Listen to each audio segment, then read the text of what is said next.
Uma outra tensão possível quando nós falamos de missionalidade é essa tensão entre a igreja missional e igreja missionária. Parece apenas se tratar de duas nomenclaturas um tanto semelhantes, mas na verdade uma distinção crucial aqui precisa ser feita. O missiólogo Ed Stetzer disse que viver de modo missional é ser missionário sem mudar o CEP. Bom, nós falamos na nossa última aula que não havia para os cristãos da igreja primitiva, os cristãos do primeiro século, uma desassociação entre discipulado e missão. Nós vimos lá no capítulo 8 do livro de Atos dos Apóstolos que todos, exceto os apóstolos, haviam sido dispersos para além de Jerusalém. Essa palavra dispersos é uma palavra interessantíssima no original, porque num primeiro olhar nos parece que eles haviam sido simplesmente espalhados.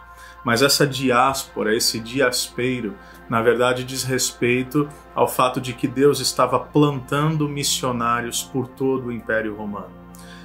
Os perseguidores da igreja pensavam que estavam dissipando a obra missionária de Deus a partir de Jerusalém até os confins da terra, mas na verdade o que acontece é exatamente o oposto. E relembrando então que todos os dispersos, todos os discípulos de Jesus Cristo, eles pregavam o evangelho por onde quer que eles fossem. Ou seja, ser discípulo é estar ativamente engajado na missão. Essa é a realidade da igreja primitiva e dos primeiros séculos.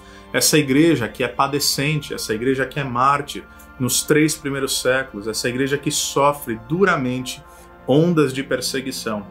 Até que nós sabemos, Constantino acaba reconhecendo o cristianismo como religião imperial, como religião oficial do império. E o que acontece a partir disso?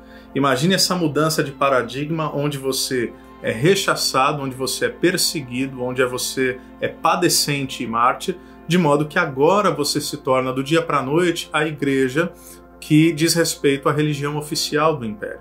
Então uma igreja que estava à margem da sociedade agora ganha, sem dúvida alguma, um certo status de poder, de importância e de relevância. Só que quando você, do dia para a noite, diz que todo mundo é cristão, diz que todos os súditos do império são cristãos, quem é que você vai evangelizar? Se a religião oficial do império agora é o cristianismo, então apenas os povos distantes e os povos pagãos são aqueles que ainda não haviam sido alcançados pelo evangelho. Claro que isso tudo na teoria, mas a percepção da missão, que era algo tão comum e tão intrínseco, acaba sendo diluída. Quando nós avançamos na história, e avançando vários séculos na história, até nós chegarmos ao paradigma das missões modernas, isso retoma essa ideia de que, ok, nós precisamos alcançar pessoas que ainda não ouviram o evangelho. Nós precisamos alcançar os pagãos, alcançar os povos bárbaros. Precisamos cumprir efetivamente a missão deixada por Jesus em Atos 1:8, que era de, a partir de Jerusalém, passando pela Judéia e Samaria, alcançar efetivamente os confins da terra. É o que nós chamamos de missões clássicas. Então, quando nós estamos falando de missões clássicas, nós estamos falando essencialmente, a partir dessa nomenclatura de uma igreja missionária, nós estamos falando essencialmente de missões transculturais. Então, isso é correto, isso deveria ser feito. Nós somos fruto de homens e mulheres que cumpriram fielmente a missão de Deus da evangelização para além das suas realidades locais, culturais e geográficas.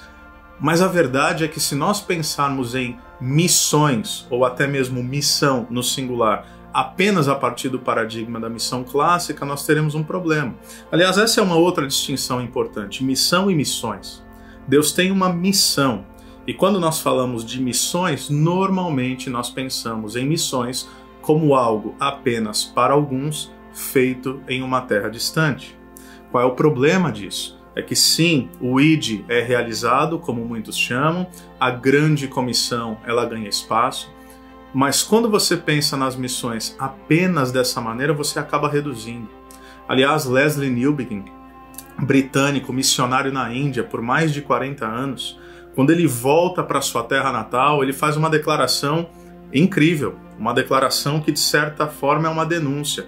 Quando ele volta da Índia, ele diz: o que aconteceu?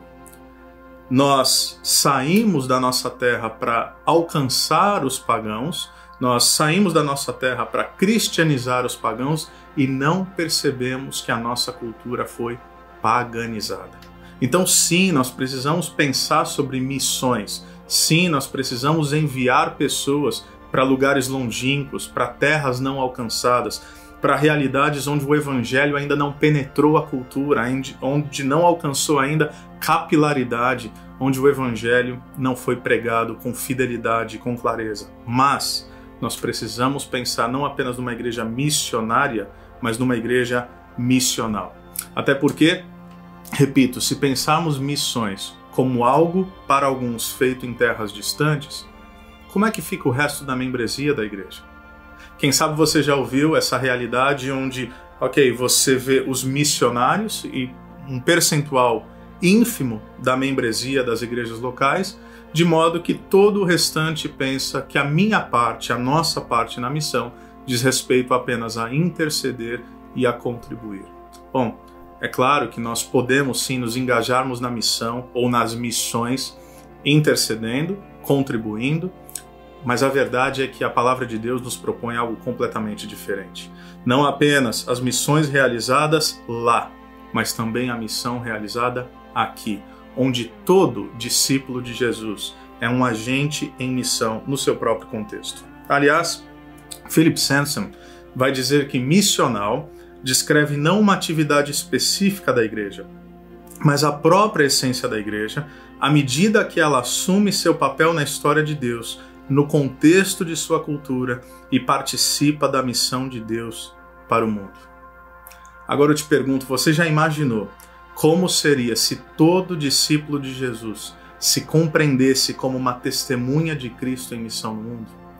Você, quem sabe, se está assistindo, pastor, seminarista, ou mesmo um discípulo de Jesus que faz parte da membresia de uma igreja, imagine se todo cristão se compreendesse não apenas como alguém que tem que enviar institucionalmente uma outra pessoa para um lugar distante, mas se todo cristão se percebesse como alguém que já foi enviado por Deus, exatamente no lugar, no contexto e no ambiente onde você já pertence.